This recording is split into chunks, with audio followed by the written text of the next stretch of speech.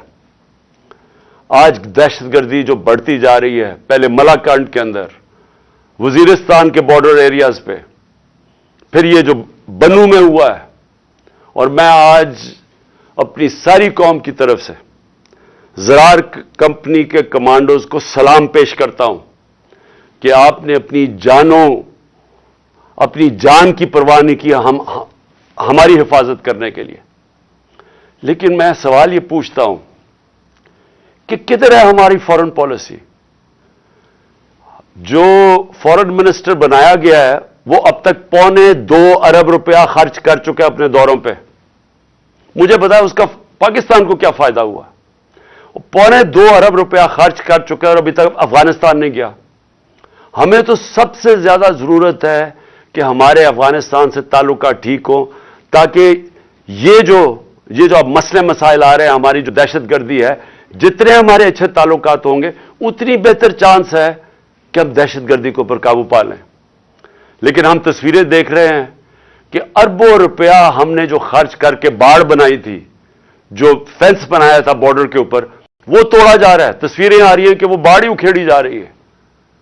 تو کدھر ہے ہماری فارن پالیسی؟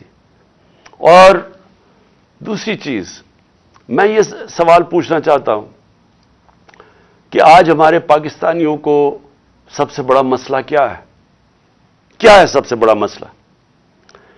ایک دفعہ ہماری تحریک چلی تھی, تحریک پاکستان, ملک کو آزاد کرنے کے لیے. پھر ایک دفعہ اور ایک عوام کھڑی ہوئی تھی روٹی کپڑا مکان پہ, کہ عوام کا پہلی دفعہ کسی نے نام لیا تھا کہ ہاں عوام کے بھی مسئلے مسائل ہیں, نہیں تو امیر امیر ہوتا جا رہا تھا. تو یہ خوف تھا کہ عام لوگوں کے پاس فرق بڑھتا جا رہا ہے امیر غریب میں. آج ایک ہی مسئلہ ہے پاکستان کا, اور وہ ہے جس کو انگریزی میں کہتے ہیں رول آف لا, انصاف, قانون کی حکمرانی. یہ جنگ جب تک ہم اب یہ جنگ نہیں لڑیں گے, اور میں اپنی ساری قوم کو کہہ رہا ہوں, جب تک ہم یہ جنگ نہیں لڑیں گے ہمارے ملک کا اب کوئی مستقبل نہیں ہے. اللہ نے ہمارے اوپر ایک چیلنج دے دیا ہے کہ اگر تمہیں پاکستانیوں اپنے آپ کو بچانا ہے تو انصاف قائم کرو. اور انصاف کیا ہے؟ انصاف کا مطلب یہ ہے کہ قانون کے اوپر کوئی نہیں ہے. میں جو بار بار حدیث آپ کو بتاتا ہوں، نبی صلی اللہ علیہ وسلم نے تقریباً 1500 سال پہلے کہہ دیا تھا کہ طاقتور اگر چوری کرے اور اسے نہ پکڑو اور کمزور کو جیل میں ڈالو، چور کو، وہ قوم تباہ ہو جاتی ہے. ہم تباہی کی طرف جا رہے ہیں اگر ہم اس ملک میں انصاف نہیں قائم کرتے. آپ کے سامنے اعظم سواتی ہے، کس چیز کے اوپر اس کو سزا مل رہی ہے؟ کہ کیا اس نے کہا کہ جنرل باجوہ نے اینا روٹو دیا ہے؟ کیا اس کے اوپر سزا مل رہی ہے ایک سینیٹر کو کہ اس کو ظلم کیا؟ اس کو جو یعنی کوئی تصور کر سکتا ہے کہ ایک 75 سالہ آدمی، ایک معتبر، ایک شہری جس نے باہر پیسے بنا کے پاکستان آیا، اپنی انویسٹمنٹ کی ہے، اس سے جس طرح انہوں نے مارا بچوں کے پوتوں کے سامنے، اور پھر اس کو جو ننگا کیا، پھر اس کی بیوی کے سامنے گندی ویڈیو ڈالی. ہمیں یعنی میں سوچتا ہوں کہ اللہ ہم کتنا اور گریں گے. یہ جس ایک آدمی نے فیصلہ کیا ان چوروں کو مسلط کرنے کا، ہمارے سے یہ چور ہضم کروانے میں ہم کتنا اور نیچے گریں گے. کیا کیا نہیں ہوا کہ گندی ویڈیوز، کوئی آڈیوز نکل رہی ہیں، بچے ہمارے دیکھ رہے ہیں، سارے سوشل میڈیا پہ گند دیکھ رہے ہیں، صرف اس لیے کہ کسی طرح بلیک میل کیا جائے، بس کسی طرح یہ ہم ان چوروں کو ہضم کر لیں کہ ہم کہیں جی یہ جو چور اوپر آپ نے مسلط کیے ہیں، جو کہ جنہوں نے 30 سال سے ملک کو لوٹ رہے ہیں، وہ لوگ جو کہ 60% سے زیادہ کیبنٹ ضمانت پہ ہے، کرپشن پہ، اور وہ جو کہ ہر روز کیبنٹ بڑھتی جا رہی ہے. ایک طرف ان کے اوپر خزانہ خرچہ جا رہا ہے، پنجاب کے کوئی 170 ارب دینے ہیں، ادھر پختونخوا، اب پختونخوا کی حکومت کو ذمہ دار ٹھہرا رہے ہیں دہشت گردی کا. پیسے تو دیے نہیں ان کو. ہم نے کیوں زیادہ پرانا قبائلی علاقے کے لیے ہم نے کیوں سب سے زیادہ پیسے دیے تھے پرانے قبائلی علاقے کو، مرج ڈسٹرکٹس کو؟ کیونکہ ہمیں تب بھی پتا تھا کہ اگر ہم نے وہاں ڈیولپمنٹ نہ کی اور وہاں مدد نہ کی، کیونکہ جو سب سے زیادہ وار آن ٹیرر میں علاقہ متاثر ہوا تھا، وہ پھر سے مسئلے شروع ہو جائیں گے. انہوں نے ہمیں پیسے نہیں دیے، پختونخوا حکومت کو پیسے نہیں دیے، ان کے تنخواہوں کے لیے ان کے پاس پیسے نہیں ہیں. گلگت بلتستان والے وہ کہہ رہے ہیں ان کو پیسے نہیں دیے، آزاد کشمیر گورنمنٹ کہہ رہی ہے وہ پیسے نہیں دیے، پنجاب جس طرح میں نے کہا وہ کہہ رہے ہیں 170 ارب روپیہ نہیں دیا. تو اگر پختونخوا میں پیسے نہ خرچ کیے گئے اور یہ جو مرج ڈسٹرکٹس کے اندر پولیسنگ کے اوپر نہ انہوں نے زیادہ اس وقت انویسٹمنٹ نہ کی، نوکریاں نہ وہاں ملی، اگر خدا نہ خواستہ پھر سے وہاں دہشت گردی شروع ہو گئی، میں آج آپ کو یہ کہہ رہا ہوں کہ ہمارے ملک کے آگے جو پہلے ہی ہمارا ملک کے معاشی حالات کبھی بھی اتنے برے نہیں تھے، خدا نہ خواستہ اگر دہشت گردی شروع ہوگی تو سب کے ہاتھ سے نکل جائے گا. تو آخر میں صرف یہ کہنا چاہتا ہوں کہ یہ جو پنجاب میں مذاق ہو رہا ہے، ہم اپنی حکومت سے ڈیزالو کر رہے ہیں. یہ ہمارا آئینی حق کیا کہ ہم الیکشنز کروائیں؟ کیوں ڈر رہے ہیں الیکشن سے؟ یہ ہمارا ہم خود اپنی 2 حکومتوں کے اندر الیکشن کروانے کے تیار ہیں. یہ کیوں اتنا زیادہ تماشا؟ کبھی گورنر رول لگا دو، کبھی کہا جی ہم چیف منسٹر کو ہٹا دیں گے. یہ کیوں کہہ رہے ہیں؟ کیونکہ یہ ڈرے ہوئے ہیں عوام سے، یہ الیکشن سے بھاگے ہوئے ہیں. وہ جو باہر بیٹھا ہوا ہے مفرور ایک مجرم، وہ ڈرا ہوا ہے الیکشن سے، اور دوسرا آصف زرداری ڈرا ہوا ہے الیکشن سے. انہوں نے اتنی زیادہ چوری کی ہے اس ملک کی کہ ان کو خوف آیا ہوا ہے. ساری ان کا ایک 1 پوائنٹ ایجنڈا ہے چوری بچانے کے لیے. پہلے چوری کرو، پھر اس چوری کو بچاؤ. پہلے چوری کر کے ملک کو نقصان پہنچاؤ، پھر چوری بچانے میں ملک کو نقصان پہنچاؤ. انہوں نے جو امینڈمنٹ پاس کی ہے پارلیمنٹ میں، انہوں نے وائٹ کالر کرائم اس کو لائسنس دے دیا ہے. آج انہوں نے ناممکن کر دیا ہے کہ جو پیسے والے آدمی آج جو چوری کرے گا، ناممکن ہے کہ آپ اس کو پکڑ سکیں گے. نیب کے قوانین انہوں نے ایسے بنا دیے ہیں کہ انہوں نے لائسنس دے دیے چوری کے لیے، اپنے آپ کو بچانے کے لیے ملک کا بیڑا غرق کیا انہوں نے. اور آج سوال کیا ہے کہ ساری قوم کو پتہ ہے سارے جو چاہے وہ اکانومسٹ ہے, چاہے وہ بزنس مین ہے, چاہے وہ پروفیشنلز ہیں, سب کو پتا ہے کہ اس وقت اس دلدل سے نکلنے کا صرف ایک راستہ ہے, صاف اور شفاف الیکشن. لیکن یہ جو دو چور ہیں اور ان کے ساتھی جو ہیں, یہ الیکشن نہیں ہونے دیں گے. اپنی ذات کے لیے ملک کی ان کو کوئی فکر نہیں ہے, کیونکہ ان کا پیسہ باہر پڑا ہے. ان کو کوئی فکر نہیں ہے کہ اگر ملک نیچے جاتا ہے انہوں نے باہر بھاگ جانا ہے.